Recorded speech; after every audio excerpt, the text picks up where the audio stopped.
अब किसी भी क्षेत्र में पुरुष वर्ग से पीछे नहीं हैं और होना भी नहीं चाहिए, समान अधिकार उन्हें प्राप्त हैं।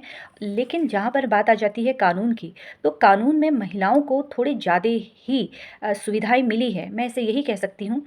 इसलिए मैं कह रही हूँ कि एक पति जो अपनी पत्नी से ये कहता है कि तुम मेरे साथ आकर रहो, अब पत्नी का मन नहीं है, वो अपना गाँव छोड़े, पति अपनी नौकरी छोड़कर पत्नी के साथ नहीं रह सकता है।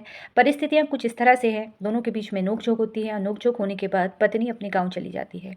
जब गाँव चली जाती है तो पति के द्वारा उसे मनाया जाता है, समझाया जाता है, लेकिन पत्नी ने मना कर दिया, कहा कि मैं तुम्हारे शहर में नहीं रह सकती, तुम्हें आना है मेरे साथ, तो तुम्हें मेरे गाँव में ही आकर रहना होगा।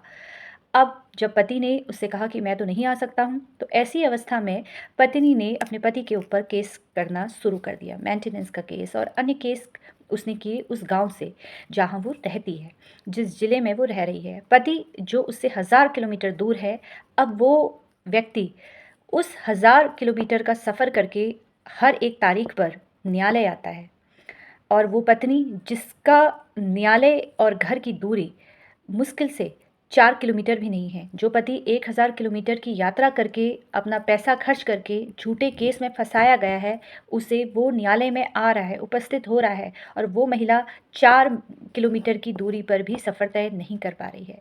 वो व्यक्ति जो अपने घर में अपनी नौकरी देखता है, अपने माता-पिता को देखता है, जिसके माता-पिता बुज़ुर्ग हो चुके हैं, वो उतना लंबा सफ़र करके हर केस में वहाँ उपस्थित हो रहा है और मैडम उनकी वो उपस्थित ही नहीं होती हैं।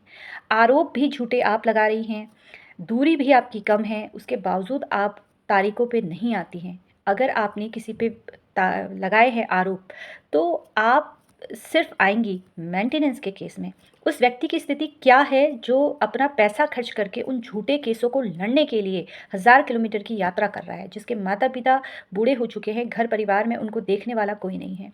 ये इस तरह के जब मामले आते हैं तो उस वक़्त लगता है कि महिलाओं के लिए कानून थोड़ा कुछ ज़्यादा ही है। फ़िलहाल ये मेरा मत है, सबके अलग-अलग मत होते हैं। फ़िलहाल आप इसी तरीके से मुझसे जुड़ते रहिए। धन्यवाद।